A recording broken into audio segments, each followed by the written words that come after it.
I've put a spell on you, and now you're mine. Wait, that was in the first one, which I did 2 years ago. Time doesn't fly at all, honest.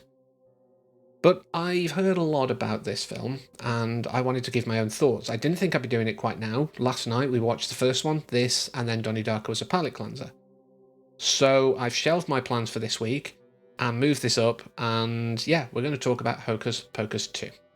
This was directed by Anne Fletcher, and written by Jen D'Angelo alongside David Kirshner and Blake Harris. Kirshner, of course, originated the characters with Mick Garris for the original. It stars, of course, Bette Midler, Sarah Jessica Parker, and Kathy Najimy. Someone's going to correct me on that, it's probably wrong.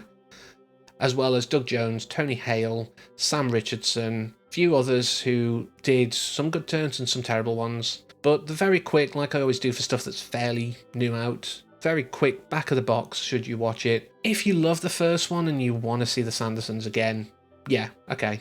It's an hour and 40 plus minutes that it's not super wasted, I would say, but you're not gonna be as enthralled as the first one. But like I say, it's more of these three.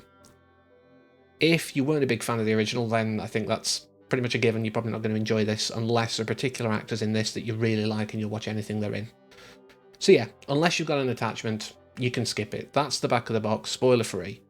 So now into spoilers. Of course, we can allow them coming back because the Black Flame candle can be used, but I don't know why they didn't wait an extra year.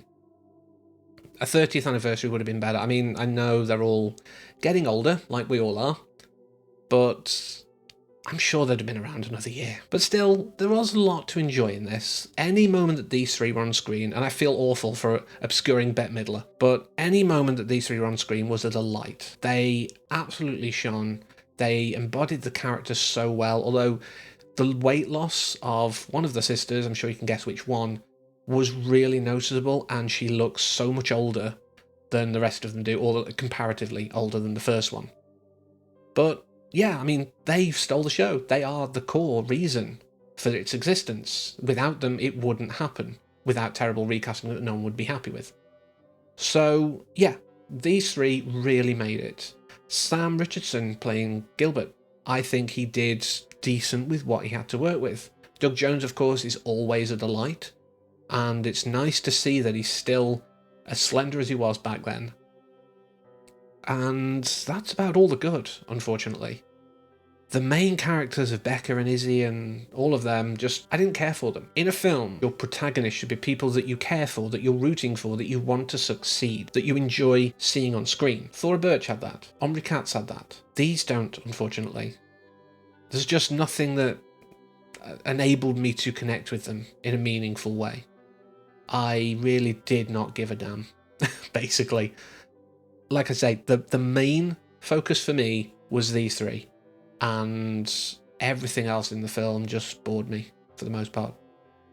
I'm not a big fan of Tony Hale at all, and this doesn't help with that. I know a lot of people say, and I think I said earlier, this isn't a film that should exist. There's no reason for it to exist. It serves no purpose. But it didn't feel like I wasted my time, as I say. It's fine. It's just not... Let me reframe. If you missed this and just had the first one as the only one that existed, you wouldn't be losing out. That's what I'm trying to say here. Now, I did forget someone in the titles, or in my sort of, credits list, because there is one particular person. I'm quickly looking it up now because I want to get a name right. Taylor Henderson is... This is my I like to end on a high moment, clearly. Taylor Henderson is an absolute legend. She must have watched Bette Midler's performance over and over again to get the nuance and the little mannerisms down. Absolute highlight of this, outside of the main three, the young Winifred was brilliantly done. I loved it. That was almost worth the rest on its own, but not quite. So yeah, Hocus Pocus 2 didn't need to happen, doesn't really ruin the first one for you. You can skip it if you want, you can watch it if you want. It's always fun, these three, and yeah, that's it. So next week we'll be back to what I've got planned, a week later than everything, so yeah, some stuff that I mentioned might be slightly out of date. You'll find out when we get there. I am aware YouTube has done what they like to do and move everything around again, so shorts are in their own tab. I haven't stopped doing the university vlogs, they are there.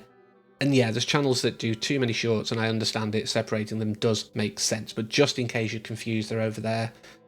But yeah, that's it. That's my update, plus Hocus Pocus, completely messing up my schedule, but everything will be back to normal next week, I promise. Unless something else happens. But thank you very much for allowing me to talk about this. Until next time, as always, thank you for watching, and take care. And don't light the black flame candle if you're a virgin.